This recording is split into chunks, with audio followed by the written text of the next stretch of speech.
اور international foundation بھی بن چکا ہے جس میں بہت زیادہ انسانی خدمات کے جو ہیں وہ کام سر انجام دیے جاتے ہیں. تو مجھے یہ بھی بتائیے گا فیصل صاحب، جب آپ ایدی صاحب سے آپ کی پہلی ملاقات ہوئی تھی تو آپ کو کیسا فیل ہوا تھا سب چیزیں دیکھ کے؟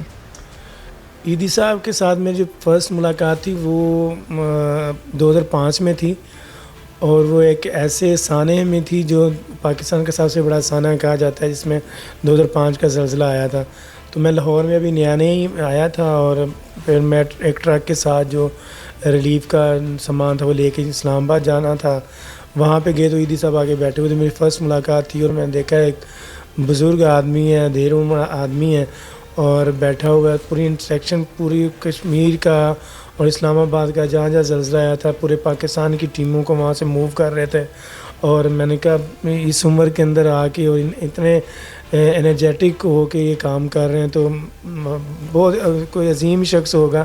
کیونکہ میں نیا نہیں آیا تھا، مجھے نہیں پتہ تھا کہ تصویروں میں دیکھا تھا جہاں سینٹرز پہ لگی ہوتی تھی، لیکن ملاقات فرسٹ ٹائم وہیں پہ ہوئی تھی اور کچھ سیکھنے کو ملتا تھا ان سے. اچھا فیصل صاحب، مجھے یہ بتائیں کہ اسے آپریشن سینٹر کیوں کہا جاتا ہے؟ یہاں پہ کیا کیا کام جو ہیں وہ سر انجام دیے جاتے ہیں؟ جی بالکل، یہاں یہ جو اقبال ٹاؤن کا یہ سینٹر آپ دیکھ رہی ہیں، یہاں پہ آپریشنل سینٹر ہم اس لیے کہتے ہیں کہ یہاں پہ تمام ایمبولینسز کا سرکل ہے، وہ سسٹم ہے، اور سرد خانہ ہے، غسل خفن ہے، جو بھی ایدی کی جو فیلڈ کے اندر جتنی موومنٹس ہوتی ہیں، ایکٹیویٹیز ہوتی ہیں وہ ہیں. اور یہاں ڈسپینسری بھی چل رہی ہوتی ہیں، اور سب سے بڑھ کر یہاں کنٹرول روم ہے. یعنی کہ تقریباً جو لاہور زون اور فیصل آباد سرکل کے جتنے بھی ڈسٹرکٹ آتے ہیں اس کے انڈر میں، ان کو یہیں سے جو ہے وہ انسٹرکشنز اور ان کی رپورٹنگ اور یہ سارا کچھ کیا جاتا ہے. فیصل صاحب، یہیں سے بیٹھ کر آپ سارا چیک کرتے ہیں؟ جی، یہ یہیں پہ بیٹھ کے تو نہیں ہوتا، فیلڈ میں بھی نکلنا پڑتا ہے، اور ہم گائے چیک بھی کرتے ہیں کہ ہماری سروسز کیسے چل رہی ہیں، اور لوگوں کو فون بھی کیے جاتے ہیں کہ ان سے فیڈ بیک لینے کے لیے کہ ہماری سروسز کیسی چل رہی ہیں. تو یہاں بیٹھ کے بھی چیک ہوتا ہے، جو سسٹم ہمارے پاس لگا ہوا ہے، اور فیلڈ میں جا کے اور فزیکلی جا کے سینٹرز پہ بھی چیک کیا جاتا ہے. اچھا فیصل صاحب، مجھے یہ بتائیے گا، آپ کا ترکی بھی وزٹ تھا، ترکی میں بہت بڑا زلزلہ آیا جس میں لاکھوں جانیں گئی ہیں، تو وہاں پہ جا کے کیسا ایکسپیرینس رہا آپ کا، اس کے بارے میں بتائیے گا. جی بالکل، یہ میرا فرسٹ ایکسپیرینس ہے انٹرنیشنلی، کیونکہ یہ فیصل ایدی صاحب کا بڑی تھینک یو کرنا چاہوں گا کہ پاکستان میں تو ہم نے ہر طرح کے جو ڈیزاسٹر ہیں وہ دیکھیں، بم بلاسٹ ہو گئے، ارتھکویک ہو گئے، سیلاب ہو گئے، جتنے بھی آتے ہیں، لیکن انٹرنیشنلی یہ فرسٹ ایکسپیرینس تھا. تو یہ وہاں پہ جا کے ہم نے دیکھا کہ ارتھکویک جب نام ہی ایسا ہے زلزلہ، تو وہ حقیقی معنوں میں جو ترکی ہے وہاں پہ بہت بڑا یہ ایک سانحہ تھا. وہاں شہر کے شہر تباہ ہوئے ہیں، بالکل 15-16 منزلہ بلڈنگز جو ہیں وہ زمین بوس ہوئی ہیں. جو بلڈنگز کھڑی ہیں سٹیز کے اندر وہ ان میں رہتا ہی کوئی نہیں ہے، کیونکہ وہ ڈیمیج ہو چکی ہوئی ہیں. تو وہاں پہ ریسکیو بھی کیا کرتے رہے. ہماری پاکستان کی ٹیمیں بھی گئی ہوئی تھیں وہاں پہ، ایدی فاؤنڈیشن بھی موجود تھی اور فیصل ایدی صاحب کی سربراہی میں. تو اس میں جو ایدی فاؤنڈیشن میں مین کام یہ تھا کہ اس میں ہم نے ریلیف کا کام سٹارٹ کیا وہاں پہ جا کے. اور ریلیف کا کام ہے تقریباً 50,000 کے قریب جو ہے نا یہ شام اور ترکی کی فیملیز کے لیے ایدی فاؤنڈیشن نے وہاں پہ کام کیا ہے ریلیف کا، جس کو ہم خشک راشن کہتے ہیں، پیکیجز والا بنا کے. تو دوسرے نمبر پہ ہم نے وہاں پہ تقریباً 8,000 کے 2 کچن چلائے ہیں 2 مختلف سٹیز کے اندر. اچھا، تو یہاں پہ فری ڈسپینسری ہے، اس کے بارے میں بھی بتائیے گا کہ وہ ٹوٹل فری ہی ہے؟ جی بالکل، یہ ہمارے الحمدللہ جو پروفیسر ہیں، پروفیسر افتخار بڑے زبردست پروفیسر ہیں اور قابل ہیں، اور یہ ٹوٹل تقریباً 25 سے 30 سال آئی تھنک کہ یہاں سے ایدی سینٹر میں یہ چل رہی ہے، اور بڑے اچھے طریقے سے لوگ آتے ہیں اور ٹوٹلی فری ہے. کوئی میڈیسن کی وہ نہیں ہے، فیس نہیں ہے، نہ کوئی پرچی کی فیس ہے، ایسا کچھ بھی نہیں ہے. یہ ٹوٹلی فری ہے. ایدی صاحب کی ایک مشن ہے، اس پہ چل رہے ہیں لے کے. تو لوگ، آپ نے دیکھا ہوگا ابھی ٹائم تقریباً ہو ہی گیا، تو لوگ آتے ہیں اور اپنا علاج کرواتے ہیں، اور الحمدللہ ان پروفیسر صاحب کے ہاتھ میں بڑی شفا ہے اور لوگوں کو اس سے آرام بھی آتا ہے.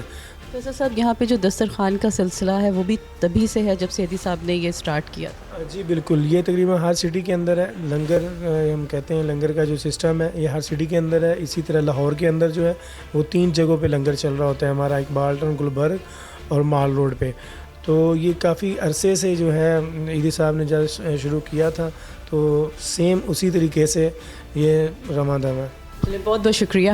جی تو ناظرین آپ نے دیکھا کہ فیصل جلال صاحب جو یہاں پر ایک عرصے سے ہیں اور بڑے دل و جان سے کام کر رہے ہیں. آپ نے پوری چیزیں سنی کہ ایدی کیا کام کر رہا ہے ہمارے لیے, اور اب سے نہیں سالوں سال گزر گئے اور ہر جگہ پر پورے پاکستان کے ہر حصے میں ہر طرح سے بہت ہی زبردست قسم کی سروس پرووائڈ ہو رہی ہے. یہاں پہ ابھی تھوڑی دیر تک آپ کو اور چیزیں بھی دکھائیں گے اور دکھائیں گے کنٹرول روم میں کس طرح سے کام ہوتا ہے, اور ساتھ ساتھ جو لنگر خانہ ہے وہ کیا ہے, ڈیڈ سیل کیا ہے, سب چیزوں سے آپ کو آگاہی دیں گے.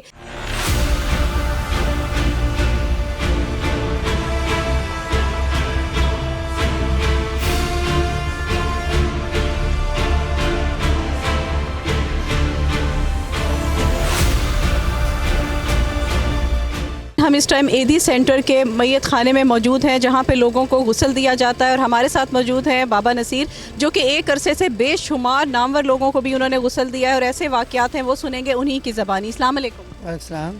جی کیا حال ہے بابا جی؟ الحمدللہ. اچھا بابا جی, کتنے عرصے سے جو ہے آپ یہ کام کر رہے ہیں غسل دینے کا؟ میں 5 سال سے اس غسل سے انجام دے رہا ہوں. تو ڈیلی بیسس پہ کتنے لوگ یہاں پر آ جاتے ہیں؟ کبھی 4 آتے ہیں, کبھی 2 آتے ہیں, کبھی 1 آتا ہے. جو لاوارث حضرات ان کو میں ایسے غسل دیتے جیسے میں اپنے ماں باپ ہیں. لاوارثوں کو میں اپنے ہاتھ سے ایسے غسل جیسے میں اپنے باپ کو غسل دے رہا ہوں. تو بابا جی آپ نے بے شمار جو میتوں کو غسل دیا ہے, تو کئی میتیں ایسے بھی آتی ہوں گی جن کی حالت بڑی خراب ہوتی ہوگی, تو وہ میت کے بارے میں بھی بتائیے کہ کس حالت میں ہوتی ہیں اور اسے کس طرح سے آپ ہینڈل کرتے ہیں؟ ایک ڈیڈ باڈی آئی تھی, ہمیں گلشن راوی جانا پڑا تھا عید والے دن. ہم یہاں سے 8 بجے نکلے اور صبح 3 بجے گھر پہنچے تھے ان کی. اور جو زیزہ کارا بھی نہیں تھے, بڑی مشکل سے باڈی کو ہینڈل کیا, شاپر میں پیک کیا, اس کو کفن پہنایا, اور پھر ساتھ میں باڈی دفنا کے آئے گھر. تو وہ کتنے دن پہلے کی ڈیڈ باڈی تھی؟ وہ 7-8 دن پرانی تھی. اچھا, ایک اور وقوع جو آپ ابھی بتا رہے تھے کہ ٹرین والے بچے کا, وہ بھی ہمیں بتائیے گا. وہ ٹرین کے نیچے بچہ آ گیا تھا, اس کے سر علیحدہ ہو گیا تھا. اس کو میں نے غسل دیا سنت کے مطابق. غسل کے بعد اس کو میں نے وہ اپنا کیا, باکس میں رکھا, سر اس کا رکھا, اس کو اس طرح جوڑا کہ بالکل جج بھی نہیں کر سکتا تھا کہ یہ علیحدہ ہوا کہ صحیح ہے. اچھا, آپ کے پاس یہ جو باکس رکھا ہے تابوت شکل کا, اس میں کون سے جو میتیں ہوتی ہیں انہیں لاتے ہیں اس میں؟ یہ عموماً باہر سے آتی ہیں باڈی, وہ یہاں ڈونیٹ کر دیتے ہیں. جو جس کی حالت زیادہ خراب ہوتی ہے اس میں ڈال کے لے جاتے ہیں. اچھا بابا جی, مجھے یہ بتائیں کہ ایدی میت گاڑی کیا ہے اور اس کے بارے میں بتائیے گا. ہمارے پاس میت گاڑی ہے کہ جس میں ڈیڈ باڈی کو غسل دے کے اور اس کے جو ہے نا کندھا دے کے میت کو گھر قبرستان تک لے جا سکتا ہے. اچھا, اسی گاڑی میں؟ جی, اسی گاڑی میں.